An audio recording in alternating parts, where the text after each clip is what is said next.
Hi, in this video we're going to talk about the neuroscience behind the goal setting.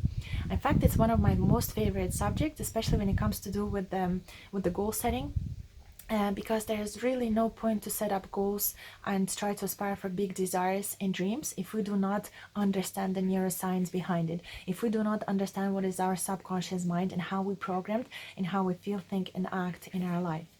And we believe and we perceive our brain as a control center of our mind and body, right? And while it's still a huge mystery of how it works, and neuroscience already can explain a great deal of how we learn, how we memorize, how we act, how we think, how we feel, how we perceive our life. And I would like to dive deeper in this video into this neuroscience behind goal setting. And let's start from the very beginning. So how do we actually learn? How do we become who we are? How do we become our own personality? In neuroscience explains that in the last trimester of the pregnancy until about 7 years of our life, we are acquiring mostly all of our programs and beliefs. Now, how do we do that? By observation. So the key word here is observation. We observe our family, our community, mostly our parents, maybe religious environment, etc. We observe and we make sense of a life. We learn to be, we learn to think, we learn to feel, we learn to act and react to our environment. And interestingly, observation is a state similar to hypnosis and meditation. In fact, meditation means an action observation of our own thoughts, right? So when we observe something in that state of observation, our brain works in a really low frequency, on a low vibration, mostly theta brain waves, which means that we do not even question information that we observe. We simply just intake it and download all of the information. If we observe our parents, our mom or our dad, how they react to things, how they feel, well, how do their face look like, if they're smiling or they're sad, etc., we only intake it and this becomes our reality. And the key word here also, the key point here, that we do not question and we do not analyze the information that we observe at that time. So basically, through our early stages of our life, observation becomes our teacher. It teaches us how to be who we are today, how to think, how to feel, how to act, how to react, etc.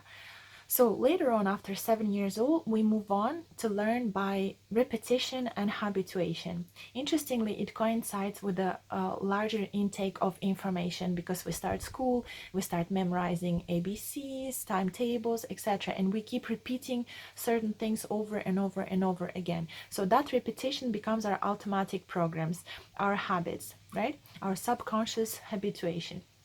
So we by this think for example about the way you were learning to drive the car. In the beginning, you had to give conscious attention to everything you were doing. You had to pay attention to the signs on the road. You have to think which gear I'm steering to, etc. On which gear to put the car, etc. Nowadays, you just drive it and you don't even question how to do it. You just do it automatically. Your body basically knows how to do it better than your own conscious mind. So with the time, this repetition and habituation makes us even think, feel, and act and react to our environment also in the same automatic way. So it becomes our automatic subconscious programming. And you learn to make certain things. Your body actually learns to make certain things so much better than the mind, that your body literally becomes a mind of certain actions, certain feelings, and certain behaviors in your life. So why is it relevant? Because we come to the point in our life that our past actually becomes our future. Because how does it work? Because now who you are today is a direct reflection of how you learned through all your life to make sense of your environment, right? How you learn to think, how you learn to feel. And so today you are that set of automatic programs. And tomorrow you're going to be exactly the same person, that set of automatic programs, if you go unconscious. And as the science explained to us, the neuroscience says that 95% of who we are and how we act and react to the world is actually a set of automatic programs that we are not even questioning them. They're unconscious. That's what we call a subconscious mind. It's the things that you do automatically, you don't even question. right? So, and basically we come to the point when we perceive our life in our environment based on that, on those patterns. And because what is a perception? Perception is a pattern recognition. When I look around nowadays, like in my environment, everything that I see, the way I see flowers, the way I see colors, the way I see the way I feel this little drizzle rain, or whatever it happens, like the way I smell, it is all reflection of the neural pathways that are actually established in my brain, and that are so natural and so automatic to me, the brain recognizes them, and it creates, like, it puts exactly the same like pattern on the things that I see. So that's how I make sense of my reality. That's how I make sense of everything that's around me. As Dr. George Dispenza, the really world-renowned leader and neuroscientist, explained, he said, we do not perceive things in the reality the way they are. We perceive reality the way we are. So truly, we see and we recognize our reality and things around us and our feeling according to our programs, our own neural networks in our brain that's established, and as we said, that we learned through observation in the first 7 years of our life, and then through constant repetition and habituation later on in our life. So this is actually a really cool mechanism, right? Because our body learns to do certain things automatically. You can even think of, for example, an example when you try to dial someone's number. And you don't really remember the number, but your fingers know exactly the patterns how to press. So because the pattern is so engraved into your brain, that your body knows better than your conscious mind. So which is a really cool mechanism, right? We think this is really cool because that makes us being able to be more creative or focus on our other stuff, that we can we don't need to think how we breathe, we don't need to think how we digest our food, we don't need to be conscious of how we drive. Most of the time. And so this could be a great mechanism. But unfortunately, most of the time it plays against us, because the science and the neuroscience and psychologists, they explain that 95% of those programs, those automatic programs, they're disempowering, they're self-sabotaging, and they're limiting beliefs actually. And we acquire them from our society, from the school, from our media, from parents, from the music we listen to, from the videos we said, and like they keep us so busy.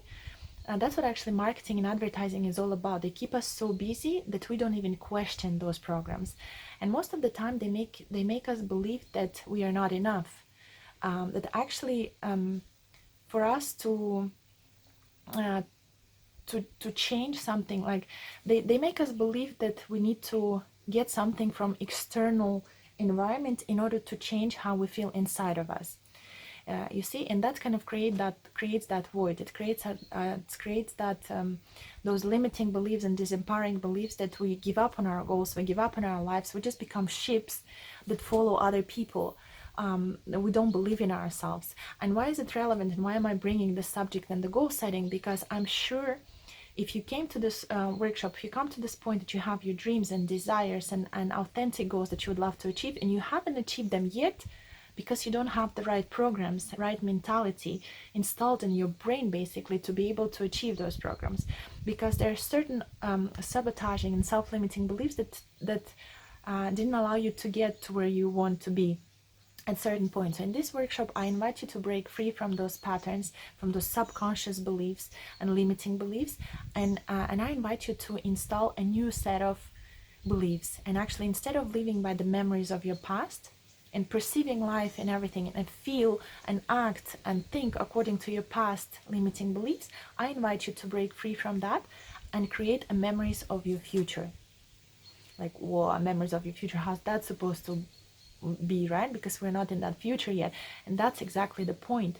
Because if you want to become a new person, right, in order to achieve something that you want, to achieve the goals that you set, you need to become another person to move on to that stage. So your brain needs to recognize it, right? Because, like, think about it. If you install a Google Chrome on your computer, you will be able to go and enter the Google Chrome, the search, and you can start functioning. Or if you install a Microsoft on your computer, you can already use Word, Excel, etc., right? All these programs. But if you would not install it, you will not be able even to function in that way, because you don't have that programming of your future. You're not even being able to function as the future person you need to become in order to attain that future. So yeah, exactly. In this workshop, I invite you to actually dive deeper into the subconscious reprogramming, and we will learn how to reprogram our subconscious mind and start living by the memories of our future, start creating those memories of our future. So in the next videos, I'm going to dive a little bit more deeper into what is subconscious mind, what is the conscious mind, what's the difference between them, where do they hide, how do they learn, how we can reprogram it, and etc. And then we will move on into the next level, where we actually start diving more deep into the practical exercises of reprogramming our subconscious mind and basically installing the new programs of our new future. So I'll see you in the next video.